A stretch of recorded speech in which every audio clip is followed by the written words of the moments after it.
고급 레스토랑의 샹들리에 아래 서연은 하얀 한복 치마를 꼭 쥐고 있었습니다. 손가락 끝이 하얗게 질릴 정도로 힘을 주고 있었지만 어느 누구도 그 떨림을 알아채지 못했죠. 맞은편에 앉은 최정은은 연보라색 비단 한복을 입고 있었는데 그 화려함이 마치 칼날처럼 느껴졌습니다. 정은의 시선이 천천히 움직여 서연의 옆자리로 향했고 그곳에는 윤태수가 앉아 있었습니다. 태수는 오늘을 위해 10년 전에 장만한 양복을 꺼내 입었습니다. 어깨 부분이 약간 반들거리고 소매 끝이 조그매진 그 양복은 아무리 다려도 주름이 완전히 펴지지 않았죠. 옷장 깊숙이 보관해 두었지만 세월의 흔적을 감춰내지는 못했던 겁니다. 태수는 어색하게 물잔을 만지작거리며 딸을 힐끔힐끔 쳐다봤습니다. 서연이 좋아하는 남자를 만나는 자리였고 그 남자의 어머니를 만나는 중요한 날이었으니까요. 직업이 정확히 무엇이시죠?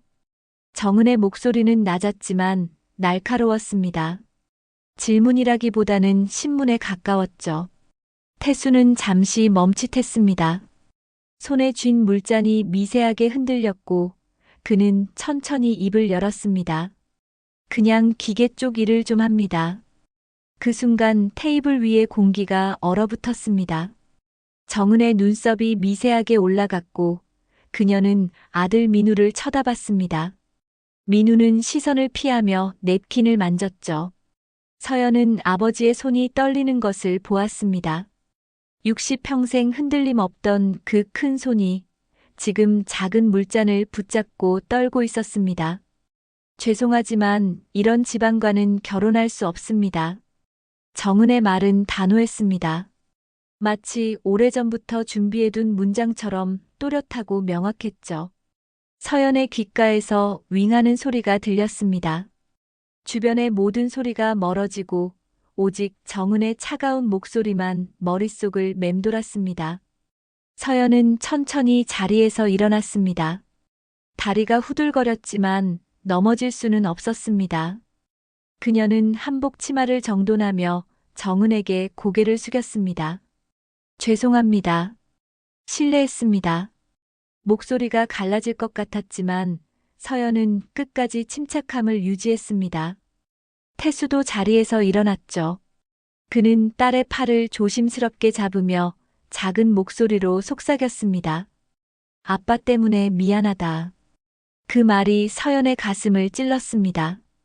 아버지는 아무 잘못도 하지 않았는데 왜 사과를 해야 하는 걸까요? 서연은 아버지의 손을 꼭 잡았습니다. 기름때가 손톱 밑에 희미하게 남아있는 그 손을 서연은 평생 사랑해왔습니다. 레스토랑을 나서는 두 사람의 뒷모습을 민우는 그저 바라만 봤습니다. 일어서지도 말을 걸지도 않았죠. 그는 어머니 앞에서 한마디도 하지 못했습니다. 밖은 2월의 차가운 공기로 가득했습니다. 서연은 한복 위에 걸친 얇은 코트를 여미며 길을 걸었습니다. 태수는 딸의 걸음을 따라가며 계속 미안하다고 중얼거렸습니다. 서연은 아버지의 그 말을 들으며 눈물을 참았습니다. 울면 안 된다고, 여기서 무너지면 안 된다고 스스로에게 다짐했죠. 지하철은 텅 비어 있었습니다. 형광등 불빛 아래 마주 앉은 부녀는 아무 말도 하지 않았습니다. 서연은 여전히 한복을 입고 있었고 태수는 낡은 양복 차림이었죠. 두 사람 모두 시선을 창밖으로 돌린 채 지나가는 어둠만 바라보고 있었습니다. 칙칙칙 지하철이 레일을 지나는 소리만 차갑게 울렸습니다. 서연은 손을 꼭 쥐고 있었습니다. 손가락 마디가 하얗게 변할 정도로 힘을 주고 있었지만 그 떨림은 멈추지 않았죠. 그녀는 창문에 비친 아버지의 모습을 몰래 바라봤습니다. 태수는 고개를 푹 숙이고 있었고 그 어깨는 평소보다 더 작아 보였습니다. 60평생 딸을 위해 살아온 아버지의 어깨가 오늘따라 너무나 초라하게 느껴졌죠. 아빠. 서연이 먼저 입을 열었습니다. 목소리가 떨렸지만 그녀는 끝까지 말을 이어갔습니다. 아빠 잘못이 아니에요. 태수는 천천히 고개를 들었습니다. 그의 눈빛에는 깊은 죄책감이 서려 있었죠. 서연은 그 눈빛을 보는 순간 가슴이 미어졌습니다. 왜 아버지가 그런 표정을 지어야 하는지 도무지 이해할 수 없었으니까요. 아빠가 더 잘났으면 좋았을 텐데. 태수의 목소리는 쉰 듯 갈라졌습니다. 그는 자신의 큰 손을 내려다보며 한숨을 쉬었습니다. 기름때가 손톱 밑에 남아있는 그 손을 그는 평생 부끄러워하지 않았습니다. 하지만 오늘은 달랐습니다. 오늘은 그 손이, 그 일이 딸의 행복을 가로막는 장애물처럼 느껴졌으니까요. 아빠, 그런 말 하지 마세요. 서연의 눈에 눈물이 고였습니다. 그녀는 아버지의 손을 꼭 잡았습니다.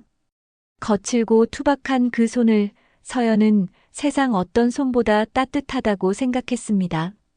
아버지는 이 손으로 서연을 키웠고 밤낮 없이 일하며 대학까지 보내주었죠.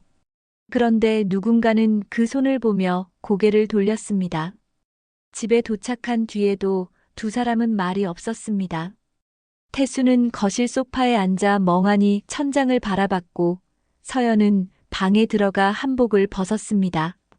옷장에 한복을 걸며 그녀는 오늘 일어난 모든 일이 꿈이었으면 좋겠다고 생각했습니다. 하지만 거울에 비친 자신의 붉게 부은 눈은 현실이었죠. 다음 날 아침 서연의 휴대폰이 울리기 시작했습니다. 민우였습니다. 한 번, 두 번, 세 번 전화는 계속 걸려왔지만 서연은 받지 않았습니다. 회사 책상에 앉아 서류를 보고 있는 척했지만 사실은 아무것도 눈에 들어오지 않았죠. 옆자리에 나연이 걱정스러운 눈빛으로 서연을 쳐다봤습니다. 서연아, 괜찮아? 나연의 목소리는 조심스러웠습니다. 서연은 고개를 끄덕이며 괜찮다고 대답했지만 그녀의 표정은 전혀 괜찮아 보이지 않았습니다. 점심시간이 되자 민우가 회사 앞으로 찾아왔습니다. 정장을 단정하게 차려입은 그는 로비에서 서연을 기다리고 있었죠. 서연아, 이야기 좀 하자. 민우의 목소리는 다급했습니다. 하지만 서연은 그를 지나쳐 걸어갔습니다. 민우가 서연의 팔을 잡았고 그녀는 그제야 멈춰 섰습니다. 엄마를 설득해 볼게. 조금만 시간을 줘. 민우의 말에 서연은 천천히 고개를 돌렸습니다. 그녀의 눈빛은 차가웠습니다. 평소에 따뜻하고 조용한 서연이 아니었죠. 부끄러웠던 건 우리 집이 아니라 당신 마음이에요. 서연의 목소리는 단호했습니다. 그 말을 듣는 순간 민우는 할 말을 잃었습니다. 서연은 민우의 손을 뿌리치고 회사로 돌아갔습니다. 뒤에서 민우가 뭐라고 말하는 것 같았지만 서연은 돌아보지 않았습니다. 그녀의 등은 곧게 펴져 있었고 그 걸음은 흔들리지 않았습니다.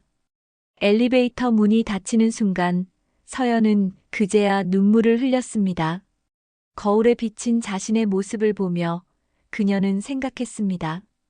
이제 정말 끝이구나. 사무실 책상 위에는 서류가 산더미처럼 쌓여 있었습니다. 서연은 오전 9시부터 저녁 9시까지 자리를 뜨지 않았죠. 동료들이 하나둘 퇴근하고 사무실 불이 꺼져가도 서연만은 모니터를 응시하며 키보드를 두드렸습니다. 손가락이 저리고 목이 뻐근했지만 멈출 수가 없었습니다. 일을 하는 동안만은 다른 생각을 하지 않아도 됐으니까요. 나연이 책상 옆으로 다가와 커피를 내려놓았습니다. 따뜻한 김이 모락모락 올라오는 종이컵이었죠. 서연아, 너무 무리하지 마. 몸 상하면 어떡해. 나연의 목소리는 걱정으로 가득했습니다. 서연은 고개를 들어 미소를 지었지만 그 미소는 진짜가 아니었습니다. 입꼬리만 올라갔을 뿐 눈은 웃지 않았으니까요. 괜찮아. 일이 밀려서 그래. 서연의 대답은 짧았습니다. 더 이상 말하면 무너질 것 같았죠.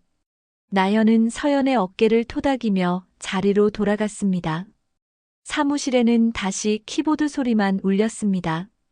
저녁 8시가 넘어 집에 도착하면 태수는 늘 현관에서 서연을 기다리고 있었습니다.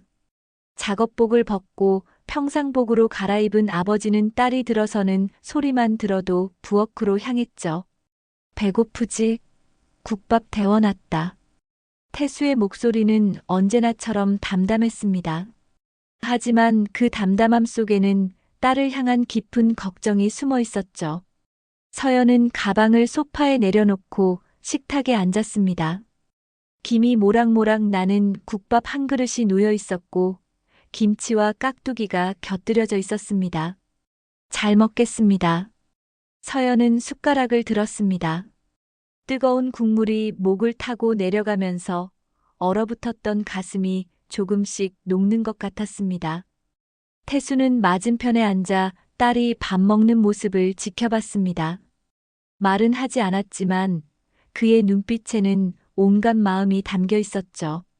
아빠도 드세요. 서연이 말하자 태수도 숟가락을 들었습니다. 두 사람은 말없이 밥을 먹었습니다. 예전엔 식사 시간마다 이런저런 이야기를 나눴는데 요즘은 침묵만 흘렀죠. 서연은 민우 이야기를 꺼내고 싶지 않았고 태수는 딸이 먼저 말하기를 기다렸습니다. 밥을 다 먹고 설거지를 하는 동안 태수는 거실 소파에 앉아 뉴스를 봤습니다. 하지만 화면에 나오는 내용은 하나도 귀에 들어오지 않았습니다. 그는 부엌에서 설거지하는 딸의 뒷모습만 바라봤습니다. 예전보다 훨씬 마른 것 같은 어깨가 아버지의 가슴을 아프게 했죠. 다음 날 새벽 5시, 태수는 조용히 집을 나섰습니다. 딸을 깨우지 않으려고 현관문을 살며시 닫았죠. 아직 해가 뜨기 전이었고 거리는 고요했습니다. 태수는 늘 다니던 길을 걸으며 딸 생각을 했습니다. 어떻게 하면 딸을 위로할 수 있을까? 어떤 말을 해줘야 딸이 다시 웃을 수 있을까? 하지만 평생 말이 없던 아버지는 적당한 말을 찾지 못했습니다. 주말 저녁 두 사람은 함께 국밥집에 갔습니다. 집 근처 골목에 있는 작은 가게였는데 태수와 서연이 20년 넘게 다닌 곳이었죠. 주인 할머니는 두 사람을 보자마자 반갑게 맞이했습니다. 어서 오세요. 오늘도 국밥 2개죠? 할머니의 목소리는 따뜻했습니다. 서연은 고개를 끄덕이며 자리에 앉았습니다. 낡은 플라스틱 의자와 오래된 테이블이었지만 이곳은 서연에게 가장 편안한 곳 중 하나였죠. 곧 김이 모락모락 나는 국밥이 나왔고 두 사람은 숟가락을 들었습니다. 서연아. 태수가 조심스럽게 입을 열었습니다. 서연은 숟가락을 멈추고 아버지를 바라봤죠. 세상은 겉모습으로 판단하더라도 넌 마음으로 살아라. 태수의 목소리는 낮았지만 단단했습니다. 그는 딸의 눈을 똑바로 바라보며 말을 이었습니다. 사람은 입은 옷이나 하는 일로 정해지는 게 아니야. 마음이 중요한 거지. 그게 진짜 백이고. 서연의 눈에 눈물이 고였습니다. 아버지는 평생 이렇게 살아왔습니다. 누가 뭐라 해도 흔들리지 않고 자신의 방식대로 묵묵히 걸어왔죠. 기름때 묻은 손을 부끄러워하지 않았고 작업복 차림을 숨기지 않았습니다. 그런 아버지가 오직 딸 때문에 처음으로 자신을 부끄러워했던 겁니다. 아빠. 서연은 더 이상 참을 수 없었습니다. 눈물이 뺨을 타고 흘러내렸죠. 태수는 손수건을 꺼내 딸에게 건넸습니다. 서연은 손수건으로 눈물을 닦으며 고개를 끄덕였습니다. 아버지의 말이 가슴 깊이 새겨졌습니다. 그녀는 다시 숟가락을 들었고 국밥을 한 숟갈 떠서 입에 넣었습니다. 뜨거운 국물이 목을 타고 내려가며 얼어붙었던 마음이 조금씩 녹기 시작했습니다. 제약회사 본관 로비는 이른 아침부터 분주했습니다. 창립 30주년 기념 행사를 이틀 앞두고 직원들은 마지막 점검에 여념이 없었죠. 서연은 행사 총괄 담당으로 현장을 지휘하고 있었습니다. 클립보드를 든 채 이곳저곳을 오가며 세부 사항을 확인하는 그녀의 얼굴에는 긴장이 역력했습니다. 무대 조명 각도 다시 확인해 주세요. 연단에 그림자가 지면 안 됩니다. 서연의 지시는 정확했습니다. 이 행사는 그녀가 입사 이후 맡은 가장 큰 프로젝트였죠. 성공하면 승진의 발판이 될 수 있지만 실패하면 모든 게 물거품이 될 터였습니다. 나연이 서연에게 다가와 생수병을 건넸습니다. 물 좀 마셔. 아침부터 쉬지도 않고 뛰어다니잖아. 나연의 목소리는 걱정스러웠습니다. 서연은 물병을 받아 한 모금 마시며 고개를 끄덕였습니다. 하지만 그녀의 시선은 여전히 행사장 곳곳을 훑고 있었죠. 괜찮아. 오늘 중으로 다 끝내야 해. 서연의 대답은 짧았습니다. 그녀는 다시 클립보드를 들고 음향 붓으로 향했습니다. 행사장 천장에는 대형 현수막이 걸려 있었고 무대에는 회사 로고가 새겨진 대형 패널이 설치되어 있었습니다. 모든 게 완벽해 보였지만 서연은 계속해서 빠진 부분이 없는지 확인했습니다. 다음 날 오후 마케팅팀 전체가 긴급 회의에 소집됐습니다. 박상무가 회의실 앞에 서서 진지한 표정으로 직원들을 바라봤죠. 내일 행사에 특별한 손님이 오십니다. 박상무의 목소리는 평소보다 낮았습니다. 회의실 안이 조용해졌고 모든 직원들이 귀를 기울였습니다. 대한테크솔루션 윤태수 회장님께서 직접 참석하신다고 합니다. 그 말에 회의실이 술렁였습니다. 대한테크솔루션은 국내 최대 산업기계 전문 기업이었고 윤태수는 업계에서 전설적인 인물이었죠. 직접 모습을 드러내는 일이 거의 없는 분이 이번 행사에 온다는 건 엄청난 일이었습니다. 절대 실수가 있어서는 안 됩니다. 특히 서연 대리, 당신이 총괄이니까 모든 걸 다시 한번 점검하세요. 박상무의 시선이 서연에게 고정됐습니다. 서연은 긴장한 표정으로 고개를 끄덕였습니다. 회의가 끝나고 자리로 돌아온 서연은 행사 진행표를 처음부터 다시 확인했습니다. 손이 미세하게 떨렸지만 그녀는 집중력을 잃지 않았죠. 행사 당일 아침 서연은 새벽 5시에 일어났습니다. 어젯밤 제대로 잠을 이루지 못했지만 피곤함을 느낄 겨를이 없었습니다. 그녀는 정장을 차려입고 머리를 단정하게 묶었습니다. 거울을 보며 한숨을 깊게 들이쉬었죠. 할 수 있어. 잘할 수 있어. 스스로에게 다짐하며 집을 나섰습니다. 행사장에는 이미 여러 직원들이 도착해 있었고 케이터링 업체와 음향팀이 분주하게 움직이고 있었습니다. 서연은 현장을 돌며 마지막 점검을 시작했습니다. 좌석 배치, 음향 시스템, 조명, 리셉션 데스크까지 하나하나 꼼꼼히 살폈죠. 오전 10시 행사가 시작되기 1시간 전이었습니다. 초대받은 귀빈들이 하나둘 도착하기 시작했고 로비는 점점 사람들로 채워졌습니다. 서연은 리셉션 데스크 근처에서 대기하며 도착하는 손님들을 확인했습니다. 그녀의 손에는 귀빈 명단이 적힌 태블릿이 들려 있었죠. 10시 30분 행사장 입구에 고급 세단 한 대가 천천히 멈춰 섰습니다. 검은색 마이바흐였고 번호판에는 특별한 표식이 붙어 있었습니다. 경호원이 재빨리 차 문을 열었고 한 남성이 차에서 내렸습니다. 완벽하게 다려진 네이비 정장을 입은 남성이었습니다. 회색빛 머리는 깔끔하게 정돈되어 있었고 검은색 구두는 햇빛을 받아 반짝였죠. 그 남성의 걸음은 당당했고 주변 공기가 달라지는 것 같았습니다. 회사 대표이사가 입구로 달려나갔습니다. 그는 남성 앞에서 허리를 90도로 깊게 숙였습니다. 윤태수 회장님 오셨습니다. 오시느라 수고 많으셨습니다. 대표이사의 목소리는 공손했습니다. 그 뒤로 임원들이 줄지어 인사를 했죠. 윤태수는 고개를 끄덕이며 악수를 나눴습니다.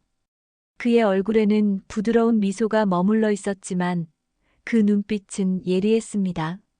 리셉션 데스크에 서 있던 서연은 그 광경을 멀리서 지켜봤습니다. 윤태수라는 이름을 듣는 순간 가슴이 철렁했죠. 설마 하는 마음으로 그 남성을 바라봤습니다. 정장을 입은 남성의 옆모습이 왠지 낯익었습니다. 남성이 천천히 고개를 돌렸습니다. 그 순간 서연의 눈과 마주쳤습니다. 세상이 멈춘 것 같았습니다. 서연의 손에서 태블릿이 미끄러졌고 바닥에 떨어지는 소리가 크게 울렸습니다. 주변 사람들이 돌아봤지만 서연은 아무것도 보이지 않았습니다. 오직 한 사람만이 그녀의 눈에 들어왔죠. 윤태수, 아버지였습니다. 행사장 전체가 웅성거리기 시작했습니다. 복도 곳곳에서 직원들이 모여 수군거렸고 누군가는 휴대폰을 꺼내 검색을 하기도 했죠. 테크솔루션 윤태수 회장이 직접 오셨대. 진짜? 그 유명한 윤태수 회장님이요? 사진도 거의 없는 분이라며. 완전 대박인데. 직원들의 목소리는 흥분으로 가득했습니다. 마케팅팀 막내 사원은 눈을 휘둥그레 뜨고 입구 쪽을 바라봤고 나연은 서연에게 다가와 작은 목소리로 속삭였습니다. 서연아, 저분이 윤태수 회장님이래. 우리 회사 기계 장비 전부 테크솔루션 제품이잖아. 진짜 대단한 분이 오신 거야. 나연의 말에 서연은 고개를 끄덕였습니다. 하지만 그녀는 아무 말도 할 수 없었습니다. 입술이 바짝 말랐고 심장이 너무 빠르게 뛰어서 숨쉬기가 힘들었죠. 손은 계속 떨렸고 그녀는 재킷 주머니에 손을 넣어 그 떨림을 감췄습니다. 윤태수는 대표이사와 나란히 걸으며 행사장 안으로 들어왔습니다. 임원들이 그를 에워싸고 있었고 경호원 2명이 조금 떨어진 곳에서 따라왔죠. 태수의 걸음은 느리지도 빠르지도 않았습니다. 그는 주변을 천천히 둘러보며 행사장 곳곳을 살폈습니다. 정말 잘 준비하셨습니다. 회장님, 이쪽으로 오시죠. 대표이사가 앞장서며 귀빈석으로 안내했습니다. 하지만 태수는 멈춰 섰습니다. 그의 시선이 무대 옆 스태프 구역으로 향했죠.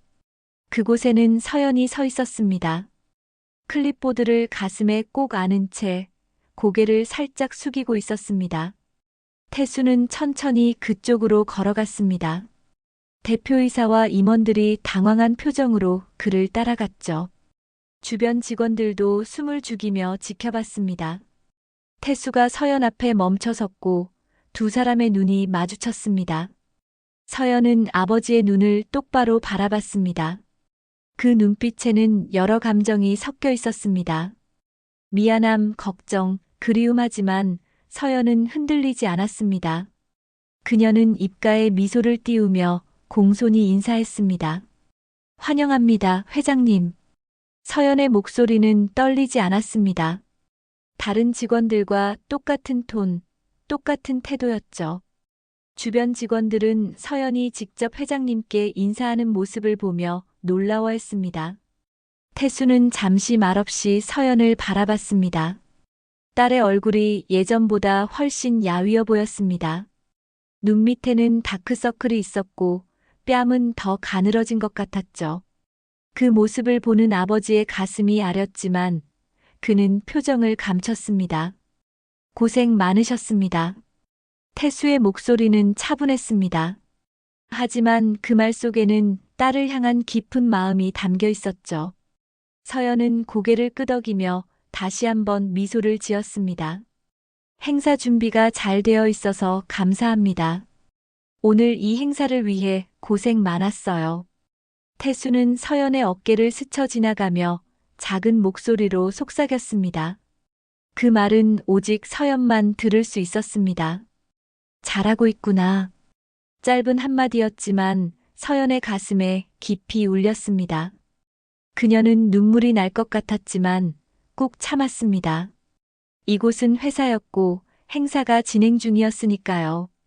태수는 다시 걸음을 옮겨 귀빈석으로 향했고 서연은 그 뒷모습을 조용히 지켜봤습니다. 나연이 서연에게 달려왔습니다. 그녀의 얼굴은 흥분으로 상기되어 있었죠. 서연아, 회장님이 너한테 직접 말씀하셨어. 대박이야. 나연의 목소리는 들뜬 듯 했습니다. 다른 직원들도 서연을 부러운 눈으로 바라봤습니다. 하지만 서연은 담담하게 고개를 저었습니다. 그냥 격려 차원이었을 거야. 우리 다시 준비하자. 서연은 재빨리 주제를 돌렸습니다. 그녀는 클립보드를 들고 다시 현장 점검에 나섰죠. 하지만 그녀의 손은 여전히 떨리고 있었고 아까 아버지가 속삭인 말이 계속 귓가에 맴돌았습니다. 행사가 시작됐습니다. 대표이사의 개회사가 끝나고 영상이 상영됐습니다. 30년간의 회사 역사를 담은 영상이었고 서연이 직접 기획하고 제작한 것이었죠. 화면에는 공장, 연구소, 직원들의 모습이 차례로 나타났습니다. 태수는 귀빈석에 앉아 영상을 지켜봤습니다. 그의 표정은 평온했지만 가끔 입가에 미세한 미소가 스쳤습니다. 영상이 끝나고 박수 소리가 울려 퍼졌을 때 태수도 천천히 손을 모았습니다. 그는 무대 옆에 서 있는 딸을 힐끔 바라봤습니다. 서연은 무대 옆 스태프 구역에서 진행 상황을 체크하고 있었습니다. 그녀는 이어폰을 끼고 음향팀과 소통하며 다음 순서를 준비했죠. 프로페셔널한 모습이었고 흔들림이 없었습니다. 중간 휴식 시간이 되자 태수는 로비로 나왔습니다. 그는 창밖을 바라보며 잠시 생각에 잠겼습니다. 대표이사가 다가와 말을 건넸지만 태수는 짧게 대답할 뿐이었습니다. 그의 마음은 온통 딸에게 가 있었죠. 복도 끝에서 서연이 직원들과 이야기하는 모습이 보였습니다. 그녀는 밝게 웃으며 무언가를 설명하고 있었습니다. 태수는 그 모습을 멀리서 지켜봤습니다. 딸이 이렇게 열심히 살아가고 있다는 게 자랑스러우면서도 마음 한편이 아팠습니다. 행사가 재개됐고 모든 일정이 순조롭게 진행됐습니다. 서연의 기획은 완벽했고 어떤 실수도 없었죠. 행사가 끝날 무렵 태수는 조용히 자리에서 일어났습니다. 그는 대표이사에게 간단히 인사하고 행사장을 나섰습니다. 출구로 향하는 길에 다시 한번 딸을 바라봤습니다. 서연은 직원들과 뒷정리를 하고 있었고 태수는 말없이 고개를 끄덕이며 떠났습니다. 월요일 아침 회사 로비는 평소보다 더 시끄러웠습니다. 직원들이 삼삼오오 모여 휴대폰 화면을 들여다보며 무언가를 이야기하고 있었죠. 서연이 엘리베이터에서 내리자 나연이 급하게 달려왔습니다. 서연아, 이거 봤어? 나연은 휴대폰을 서연 앞에 내밀었습니다. 화면에는 경제신문 기사가 떠 있었죠. 제목은 이렇게 적혀 있었습니다. 윤태수 회장, 30년 현장을 지킨 진짜 기술자. 서연은 눈을 깜빡이며 기사를 읽기 시작했습니다. 기사는 윤태수의 창업 이야기부터 시작했습니다. 26살 작은 기계 수리점에서 출발해 지금의 대한테크 솔루션을 일군 과정이 상세하게 나와 있었죠. 특히 눈에 띄는 대목이 있었습니다. 윤 회장은 지금도 매일 새벽 5시에 출근해 현장을 직접 점검한다. 작업복을 입고 기계를 만지는 그의 모습은 30년 전이나 지금이나 똑같다.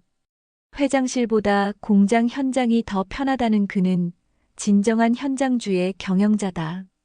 서연의 손이 미세하게 떨렸습니다. 기사는 계속 이어졌습니다. 윤 회장에게는 27살 된 딸이 있다.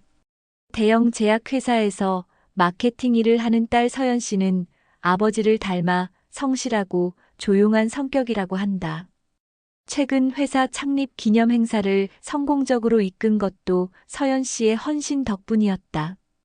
윤 회장은 인터뷰 말미에 딸이 자랑스럽다는 말을 남겼다. 나연이 서연의 얼굴을 뚫어지게 쳐다봤습니다. 주변 직원들도 하나둘 서연 쪽을 바라보기 시작했죠. 서연아, 설마 윤태수 회장님이 내 아버지야? 나연의 목소리는 떨렸습니다. 서연은 천천히 고개를 끄덕였습니다. 더 이상 숨길 수 없었죠. 주변이 순식간에 조용해졌습니다. 모두가 숨을 죽이고 서연을 바라봤습니다. 왜 말 안 했어? 나연이 조심스럽게 물었습니다. 서연은 잠시 침묵하다가 입을 열었습니다. 말할 필요가 없었어. 나는 그냥 서연일 뿐이니까. 서연의 대답은 담담했습니다. 그녀는 휴대폰을 나연에게 돌려주고 자리로 향했습니다. 뒤에서 웅성거리는 소리가 들렸지만 신경 쓰지 않았죠. 하지만 가슴 한편이 무거웠습니다. 아버지가 왜 이런 인터뷰를 했는지 그 이유를 알 것 같았으니까요. 같은 시각 강남의 한 고급 아파트에서 최정은은 거실 소파에 앉아 태블릿을 보고 있었습니다. 지인이 보낸 메시지 하나가 화면에 떠 있었죠. 언니, 이 기사 봤어? 서연이 아버지가 대한테크솔루션 회장이었대. 정은의 손이 멈췄습니다. 그녀는 메시지에 첨부된 링크를 클릭했습니다. 경제신문 기사가 나타났고 윤태수의 사진이 크게 실려 있었죠. 정장을 입은 윤태수의 모습은 몇 주 전 상견례에서 봤던 그 남성과는 전혀 달라 보였습니다. 그 사람이 회장이었다고? 정은의 목소리는 떨렸습니다. 그녀는 급하게 검색창에 윤태수 대한테크솔루션을 입력했습니다. 수많은 기사들이 쏟아져 나왔죠. 업계 최고의 기술력, 연 매출 5천억 원 규모, 국내외 주요 기업들과의 협력 관계. 정은의 얼굴이 점점 하얗게 질려갔습니다. 그녀는 소파에 주저앉았습니다. 상견례 날의 기억이 생생하게 떠올랐죠. 낡은 양복을 입고 어색하게 앉아있던 남성, 기계 쪽 일을 한다고 담담하게 대답하던 그 목소리. 정은은 그를 가난한 노동자로 단정했고 냉정하게 거절했습니다. 내가 어떤 사람을 모욕한 거야. 정은의 손이 떨렸습니다. 태블릿이 손에서 미끄러져 소파 위에 떨어졌죠. 그녀는 두 손으로 얼굴을 감쌌습니다. 업계에서 가장 영향력 있는 인물 중 한 명을, 그것도 아들의 혼약자의 아버지를 그렇게 대했다는 사실이 믿기지 않았습니다. 정은은 급하게 휴대폰을 집어들었습니다. 아들 민우에게 전화를 걸었지만 연결되지 않았죠. 한 번, 두 번, 세 번 계속 전화를 걸었지만 민우는 받지 않았습니다. 정은은 소파에 깊이 앉아 천장을 바라봤습니다. 화려한 샹들리에가 눈에 들어왔지만 오늘따라 그것이 너무 차갑게 느껴졌습니다. 그녀는 다시 태블릿을 집어들고 기사를 읽었습니다. 윤태수의 인터뷰 내용이 가슴을 찔렀죠. 사람을 평가할 때 겉모습을 보는 건 어리석은 일입니다. 진짜 중요한 건 그 사람의 마음과 노력이니까요. 저는 평생 그렇게 살아왔고 딸에게도 그렇게 가르쳤습니다. 정은은 눈을 감았습니다. 윤태수의 말이 마치 자신을 향한 것처럼 느껴졌죠. 그녀는 평생 사람을 겉모습으로 판단해왔습니다. 학벌, 직업, 재산, 집안, 그것들이 사람의 가치를 결정한다고 믿었죠. 하지만 지금 이 순간 그 믿음이 얼마나 잘못된 것이었는지 깨닫게 됐습니다. 오후 내내 정은의 휴대폰은 쉴 새 없이 울렸습니다. 지인들이 보내는 메시지였죠. 윤태수 회장 딸이 민우 여자친구였다며? 정말 파혼했다는 게 사실이야? 정은은 메시지를 읽을수록 얼굴이 뜨거워졌습니다. 창피함과 후회가 밀려왔죠. 저녁 무렵 민우가 집에 들어왔습니다. 그는 현관에서 신발을 벗으며 어머니를 불렀습니다. 엄마, 집에 계세요? 정은은 거실에서 일어나 민우를 맞이했습니다. 그녀의 얼굴은 평소와 달리 창백했고 눈가에는 피로가 역력했죠. 민우야, 우리 큰일 났구나. 정은의 목소리는 힘이 없었습니다. 민우는 어머니의 표정을 보며 무슨 일인지 짐작했습니다. 그도 오늘 아침부터 그 기사를 봤으니까요. 하지만 그는 아무 말도 하지 않았습니다. 어머니 앞에 선 채 그저 고개를 숙였을 뿐이었습니다. 민우는 거실 소파에 앉아 휴대폰을 꺼냈습니다. 화면에는 서연의 연락처가 떠 있었죠. 손가락이 통화 버튼 위를 맴돌았지만 쉽게 누르지 못했습니다. 옆에 앉은 어머니 정은이 그를 쳐다봤습니다. 전화해봐. 지금이라도 사과해야지. 정은의 목소리는 다급했습니다. 평소의 당당함은 온데간데 없었죠. 민우는 어머니를 힐끔 보다가 한숨을 쉬었습니다. 그는 천천히 통화 버튼을 눌렀습니다.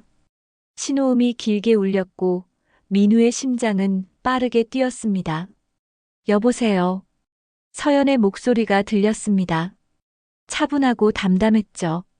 예전처럼 따뜻하지 않았습니다. 민우는 목을 가다듬고 입을 열었습니다. 서연아, 나야. 민우.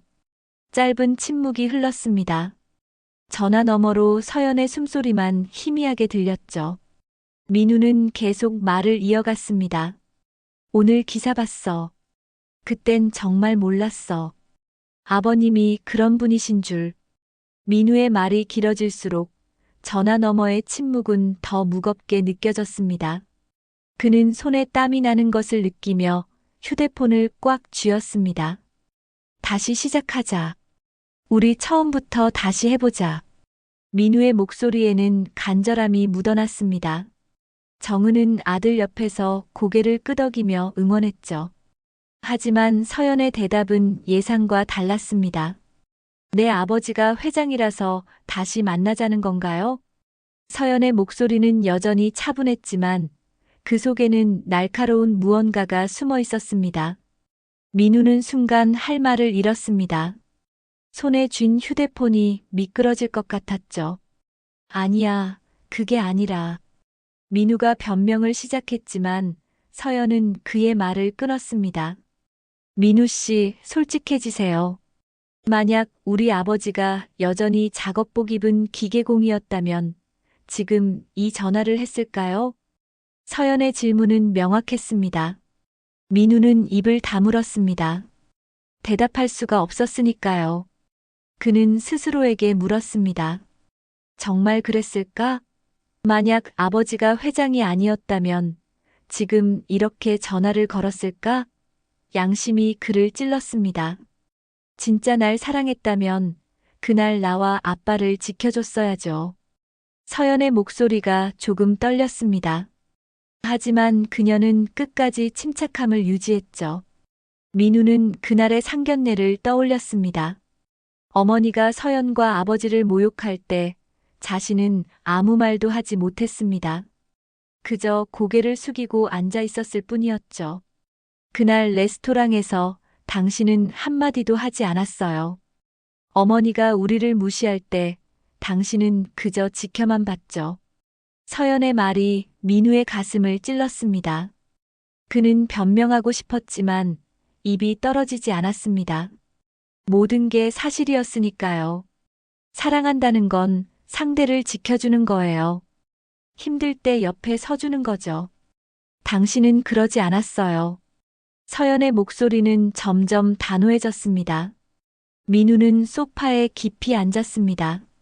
옆에 있던 정은이 아들의 어깨를 톡톡 치며 뭐라도 말하라고 재촉했지만 민우는 아무 말도 할 수 없었습니다. 내 아버지는 평생 날 지켜줬어요. 작업복을 입었든 양복을 입었든 그분은 변함없이 나를 사랑했죠. 당신은 어땠나요? 서연의 질문에 민우는 고개를 떨궜습니다. 그는 자신이 얼마나 비겁했는지, 얼마나 이기적이었는지 깨달았습니다.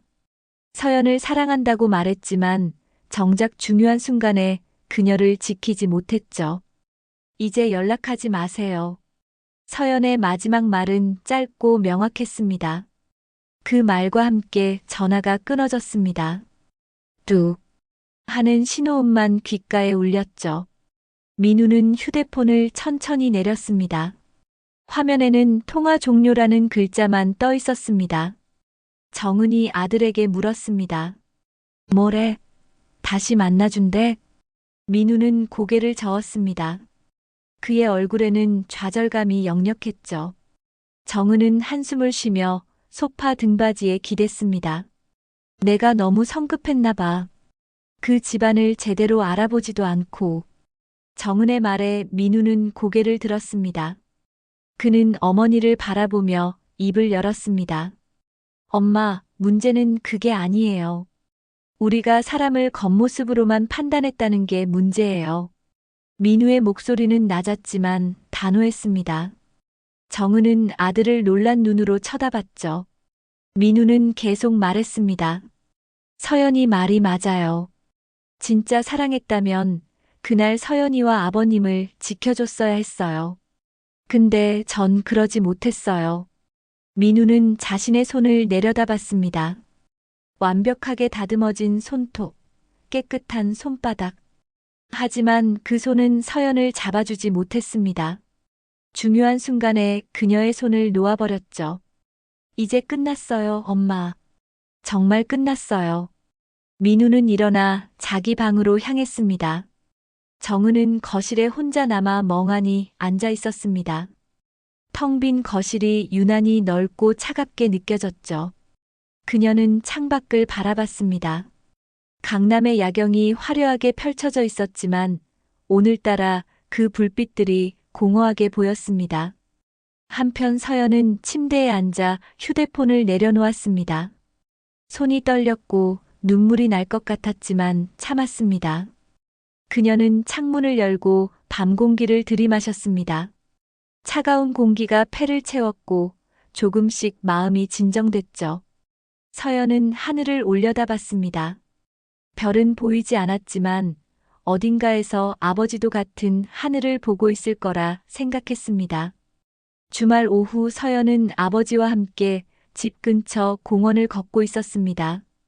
태수는 평소처럼 편한 바지에 낡은 재킷을 걸쳤고 서연은 청바지에 니트를 입었죠.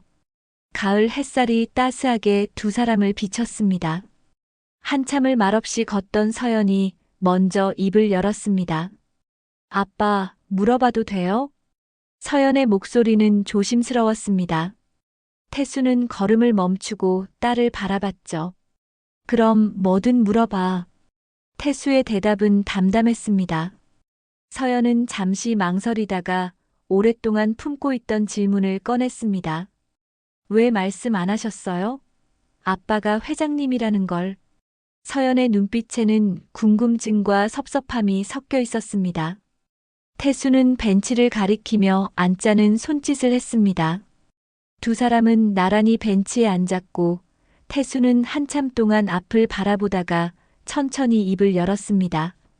서연아, 내가 아빠의 지위가 아닌 사람으로서 날 존중하길 바랐단다. 태수의 목소리는 부드러웠습니다. 그는 잠시 말을 멈추고 딸의 손을 잡았죠. 거칠고 투박한 아버지의 손이 따뜻했습니다. 세상 사람들은 회장이라는 타이틀을 보면 태도가 달라지더구나. 그게 싫었어. 특히 내 딸만큼은 그렇게 잘하지 않길 바랐지. 서연은 아버지의 말을 듣며 고개를 끄덕였습니다. 어린 시절부터 아버지는 늘 작업복을 입고 일찍 나가고 늦게 들어왔습니다. 서연은 아버지가 공장에서 일하는 노동자라고 생각했죠. 하지만 그것이 불편하거나 부끄럽지 않았습니다. 오히려 땀 흘려 일하는 아버지를 자랑스러워했으니까요. 아빠는 내가 사람의 진짜 가치를 알았으면 좋겠었어. 돈이나 지위가 아니라 그 사람이 어떻게 사는지를 보는 눈을 가지길 바랐단다. 태수의 말에 서연의 눈가가 뜨거워졌습니다. 그녀는 평생 아버지에게서 그렇게 배워왔습니다. 겉모습이 아닌 마음을 보라고, 진심으로 사람을 대하라고. 그것이 아버지의 가르침이었죠. 언제든 회사는 무너질 수 있다. 하지만 사람의 품격은 무너지면 안 된다. 태수는 딸을 똑바로 바라보며 말했습니다. 그의 눈빛은 깊고 단단했죠. 아빠가 가진 건 다 잃을 수 있어. 회사도, 돈도, 명예도 말이야. 하지만 품격만큼은 스스로 지켜야 해. 그게 진짜 남는 거란다. 서연은 아버지의 손을 꼭 잡았습니다. 평생 이 손을 잡고 자라왔고, 이 손이 자신을 지켜줬습니다. 어떤 옷을 입었든, 어떤 일을 하든, 아버지는 언제나 품격 있는 사람이었죠. 민우한테서 전화 왔어요. 서연이 조용히 말했습니다. 태수는 딸을 바라봤지만 아무 말도 하지 않았습니다. 서연이 계속 이야기했죠. 다시 만나자고 하더라고요. 근데 전 거절했어요. 태수는 고개를 끄덕였습니다. 딸의 선택을 존중한다는 뜻이었죠. 잘했다. 내 마음이 원치 않는다면 그게 맞는 거야. 태수의 말에 서연은 미소를 지었습니다. 아버지는 언제나 자신의 편이었습니다. 무슨 선택을 하든 아버지는 믿어주고 지지해줬죠. 두 사람은 벤치에서 일어나 다시 걷기 시작했습니다. 공원을 지나 한강변으로 향했죠. 석양이 강물에 반사되어 황금빛으로 반짝였습니다. 서연은 아버지와 나란히 걸으며 강을 바라봤습니다. 아빠. 서연이 불렀습니다. 태수가 딸을 쳐다봤죠. 아빠가 제 자랑이에요.